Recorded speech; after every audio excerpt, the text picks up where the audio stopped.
السلام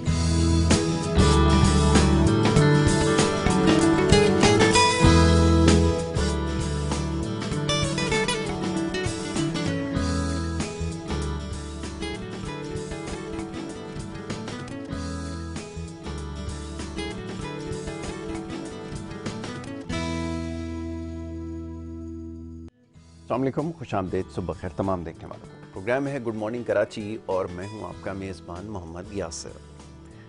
پروگرام میں ناظرین اپنے مختلف حوالوں سے گفتگو کی جاتی ہے، مختلف معاملات پر بات کی جاتی ہے۔ عوامی نوعیت کے معاملات پروگرام میں زیادہ زیر بحث آتے ہیں، ہمیشہ یہ بات دہراتا ہوں۔ اور عوامی مسائل میں اس وقت سر فہرست معاشی مسائل کے حوالے سے گزشتہ روز بھی پروگرام میں تفصیلاً گفتگو ہوئی ہے، اور میں ہمیشہ یہ بات کہتا ہوں کہ بہت سارے سوالات آپ کے موصول ہوتے ہیں۔ مختصر وقت میں بڑا مشکل کام ہوتا ہے تمام سوالوں کو پروگرام میں شامل کرنا، لیکن وہ جو سوالات آپ کی جانب سے بھیجے جاتے ہیں وہ پروگرام میں ضرور ہم شامل کرتے ہیں۔ جیسے بہت سارے سوالات ہیں، اس کے اوپر آج پروگرام میں تفصیلاً گفتگو کی جائے گی۔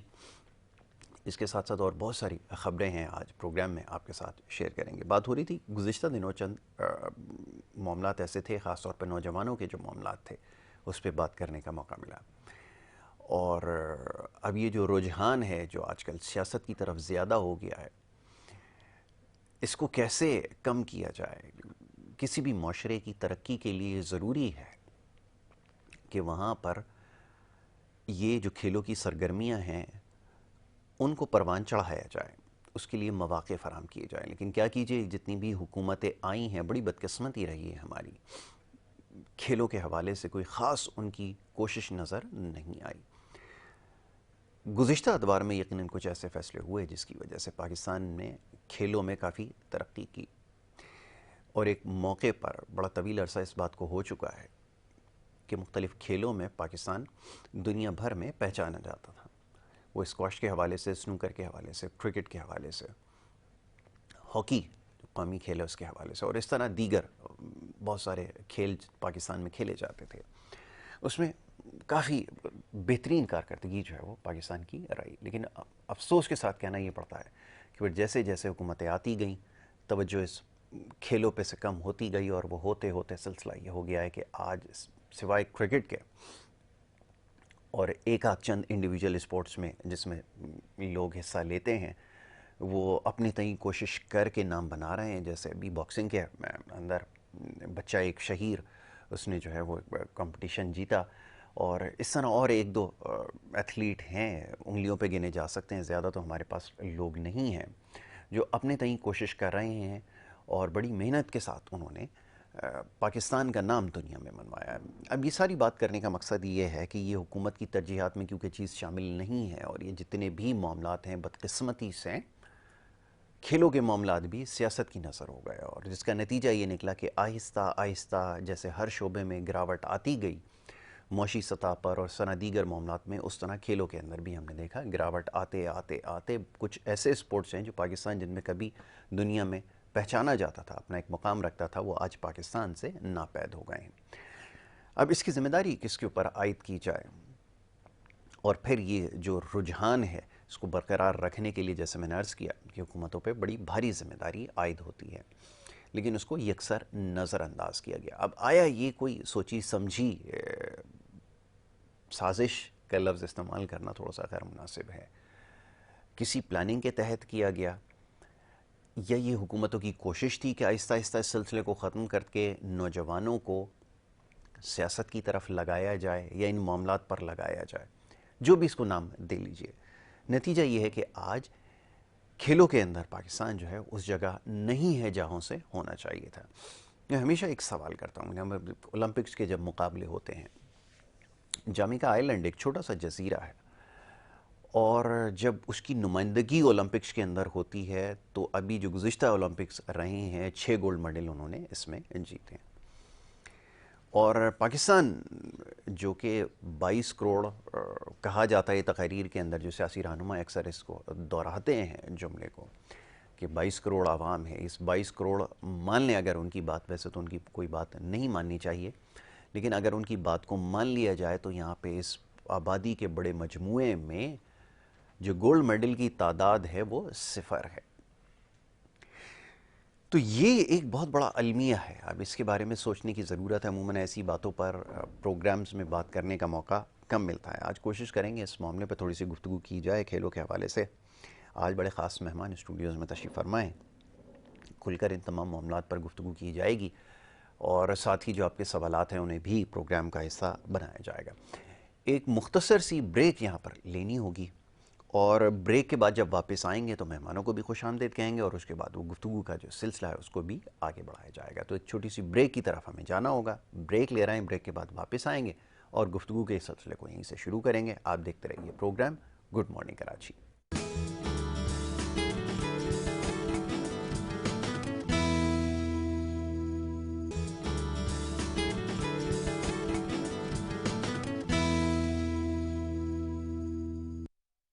پروگرام میں آپ کو ایک دفعہ پھر خوش آمدید کہیں گے. بریک پہ جانے سے پہلے پروگرام کی ابتدا میں بات ہوئی کچھ خبروں کے حوالے سے جو پروگرام میں آپ کے ساتھ شیئر کی جائیں گی اور اس کے ساتھ ساتھ آپ کے جو سوالات ہیں وہ میرے پاس موجود ہیں. کوشش کروں گا آج اس کے اوپر فرداً پروگرام میں گفتگو کی جائے. معزز مہمانوں کو سب سے پہلے خوش آمدید کہوں گا اور اس کے بعد پھر باقاعدہ گفتگو کا آغاز کیا جائے گا. سب سے پہلے جو ہمارے مہمان ہیں، آپ کا تعارف یہ ہے کہ ایک سماجی کارکن ہیں، تعلیم کے شعبے سے وابستہ ہیں، اس شعبے میں آپ کی بڑی خدمات رہی ہیں اور اس کے ساتھ ساتھ ہمارے ساتھ مختلف پروگرامز میں ہم انہیں مدعو کرتے ہیں. یہ جو حالات ہیں اس وقت خاص طور پہ جو ملک معاشی اور سیاسی صورتحال ہے اور معاشرتی صورتحال ہے، اس کے اوپر بڑا خوبصورت تجزیہ اور تبصرہ کرتے ہیں افتخار غزالی صاحب. انہیں میں خوش آمدید کہوں گا. افتخار بھائی بہت شکریہ پروگرام میں ہمیں وقت دینے کے لیے. اور ان کے ساتھ ساتھ ہمارے ساتھ ایک اور ہمارے معزز مہمان تشریف فرمائے ہیں. دوست ہمارے بڑے اچھے نوجوان ہیں. کھیلوں کے حوالے سے جیسے پروگرام کی ابتدا میں آج بات کی گئی، اس کے اوپر آج ان سے ذرا گفتگو کریں گے. خاص طور پر کرکٹ کا بڑا شوق رکھتے ہیں اور اسی معاملے پر آج ان سے ذرا گفتگو بھی کی جائے گی. سید عرفان روشن صاحب، ان کو خوش آمدید کہوں گا. بہت شکریہ عرفان پروگرام میں وقت دینے کے لیے.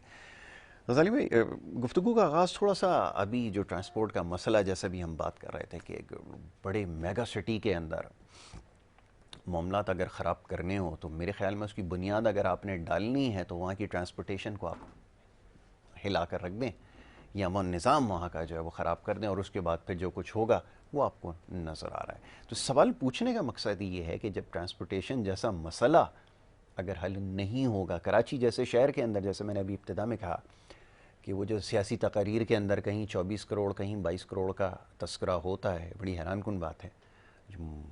لوگ اسمبلیوں میں بیٹھے ہوئے ہیں، ان کے پاس بھی صحیح تعداد نہیں ہے کہ کتنے نفوس یہاں پر آباد. تو یہ ذرا فرمائیے گا پھر صورتحال کیسے بہتر ہوگی، کیا دیکھ رہے ہیں اس معاملے پہ؟ چاہوں گا ذرا لب کشائی کیجیے. بہت شکریہ یاسر بھائی. جس ٹاپک پر آپ نے بات شروع کی ہے اور اپنے ابتدائی میں بھی آپ نے اس حوالے سے گفتگو کی، یہ وہ چھپتے ہوئے اور حقیقت پر مبنی حقائق ہیں کہ جن سے عام طور پر ہم اپنی نظریں چراتے ہیں. ہمارا المیہ یہ ہے یاسر بھائی کہ ہم شام 7 بجے سے رات 11 بجے تک اور اس کے بعد ریپیٹ ٹیلی کاسٹ میں مستقل بنیادوں پہ لوگوں کو سیاست تو سکھاتے رہتے ہیں، لیکن جو معاشرتی مسائل ہیں اور جو اس طرح کی چیزیں ہیں کہ جس سے ہمارے معاشرے کی نمو جو ہے وہ آگے کی طرف جائے، اس پر ہم بات چیت کرتے ہوئے یا لوگوں کو تربیت دیتے ہوئے گریز کرتے ہوئے نظر آتے ہیں. ہم اپنے کراچی شہر کی اگر بات کریں یاسر بھائی تو عام طور پر جو ہے وہ ہماری پولیٹیکل پارٹیز جو ہے وہ ہمیں یہ نعرہ لگاتی ہوئی نظر آتی ہیں کہ تقریباً 3 کروڑ آبادی کا یہ ایک شہر ہے. ہم 3 کروڑ آبادی کو بھی کاؤنٹ نہیں کرتے. اگر ہم سمجھتے ہیں کہ 2.5 کروڑ آبادی بھی ہے تو دنیا کے بہت سارے ممالک سے زیادہ آبادی جو ہے وہ ہمارے شہر کراچی کی ہے. بالکل. سڑکوں کی صورتحال یہ ہے کہ ایک روٹین سا بن گیا ہے کہ کاروبار جو ہے وہ ہمیں سڑکوں پر کرنا ہے اور دکانیں اور شاپس جو ہے وہ ہم نے صرف اس لیے رکھنی ہے کہ جب دکان کے بند ہونے کا وقت ہو تو وہ سامان اس دکان میں بند کر کے پیک کر کے دکان لاک کر دی جائے. بالکل ٹھیک ہے. سڑکوں کی صورتحال یہ ہے کہ اکارڈنگ ٹو DIG ٹریفک، آج سے 2 سال پہلے میں ان کا ایک انٹرویو دیکھ رہا تھا، بیفور 2 ایئرس، کہ صرف کراچی شہر میں کراچی کی رجسٹرڈ 30 لاکھ موٹر بائکس جو ہے وہ سڑکوں پر ہیں.